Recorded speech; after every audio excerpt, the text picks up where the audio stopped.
It was 2 years ago and I was looking in the mirror and hindi ko gusto kung ano yung tao o sino yung taong nakikita ko noon dun. Because, I was overweight.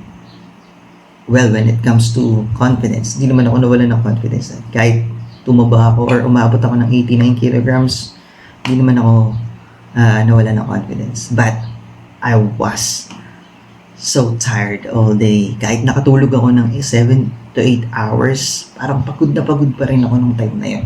Akala ko is, ang kailangan ko lang is motivation. Well, I was wrong. My mission is simple.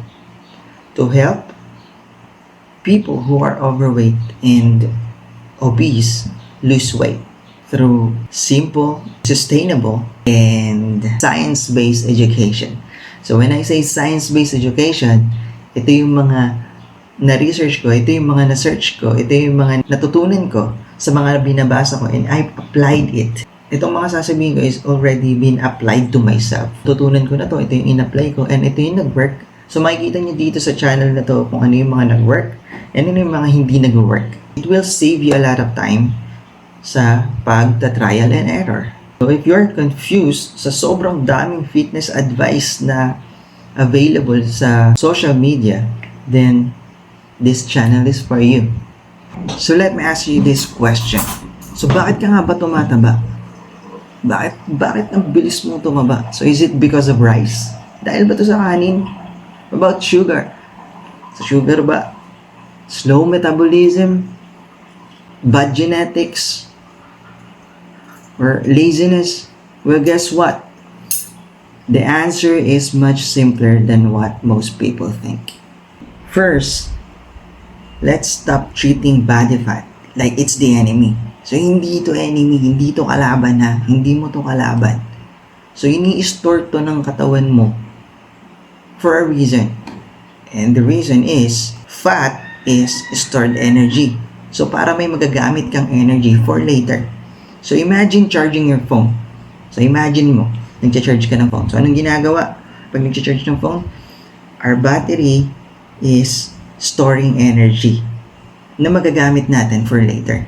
Kaya nga, di ba, pag hinugot mo yung sasaksak na full charge siya, so may nagagamit ka for a whole day or a day or two, di ba? Nagagamit mo yung phone mo. Bakit? Kasi merong stored energy and our body works the same way. So when you eat more energy than your body needs, then it stores the extra for later. So think of your body like a bank account. Every meal is a deposit. So pag sinabing every meal, lahat ng kinakain mo, lahat ng iniinom mo is a deposit. Take note of that ha. Lahat ng kinakain, lahat ng iniinom mo is a deposit. Now, yung paglalakad mo,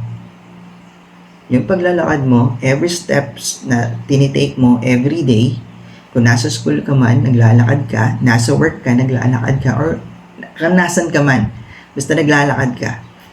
And every workout na ginagawa mo or every exercise, kahit anong klaseng exercise yan, basta nag-exercise ka, and even breathing, yung paghinga mo, they are all withdrawals.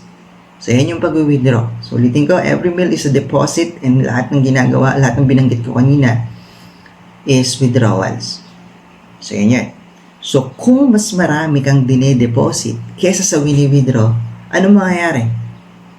We're talking about bank ha? Ano mangyayari? So, of course, your savings grow. And that's exactly how our body works too.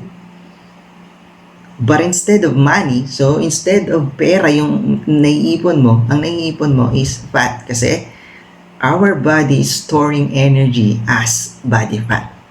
So, ibig sabihin ba, papataba ako ng rice? So, ibig sabihin ba, sugar makes me fat? Or, yung pagkain ko after 6 p.m., napapataba ba ako nito? No. Ang sagot dyan is no. Hindi ka napapataba ng mga bagay na to. Hindi ka napapataba ng rice, hindi ka napapataba ng sugar. Hindi yan ang nagpapataba sa'yo. At hindi rin yung after 6 p.m. eating habits mo yung nagpapataba sa'yo. Okay? Kahit kumain ka ng 7 p.m., 8 p.m., or kumain ka ng 1 a.m., 12 a.m., 3 a.m., kumain ka, hindi ka tataba. So kahit uminom ka rin ng Milo everyday, hindi ka rin tataba. So kahit kumakain ka ng sugar, or everyday, hindi ka rin tataba. So kahit kumakain ka rin ng rice, everyday, hindi ka rin tataba. No? So hindi ito yung mga bagay na nakakapagpataba sa'yo. Pero, yung mga bagay na to can contribute sa pagtaba mo if they lead you to eat more overall. Pero, hindi sila yung root cause ng pagtaba mo. Ulitin ko hindi itong mga bagay na to yung root cause kung bakit ka tumataba. Pero nakaka-contribute sila sa pagtaba mo. That's why yung mga crash diet, nag-work lang sila for short time. Kasi they are focusing on removing foods instead of building habits. Ang pagtaba ay resulta ng habits. Of course, yung pagpayat mo is dapat resulta rin niya ng habits. So, hindi ito magic, hindi ito parang yung hinahalo natin sa ulam na magic sarap. Paglagay mo nun, parang nandun na lahat. Masarap na agad yung ulam. So, hindi ganun. Na iinom ka lang ng something, papayat ka na agad. No? Although may mga ganun siguro, pero hindi ko yun ina-advise sa inyo. Importante pa rin na makabuild kayo ng habit. Kasi bakit? Pag nag-build ka ng habit, girl, boy, pag nag-build ka ng habit, sinasabi ko sa'yo, hindi ka matatakot kumain ng mga pagkain. So kung nagsisimula ka pa lang sa fat loss journey mo, don't try to change everything overnight. So, baguhin lahat sa isang iglap lang. No? Hindi ganito nag-work yung fat loss. Paunti-unti yan. So, this week, do one thing. Pay attention to how much you're eating.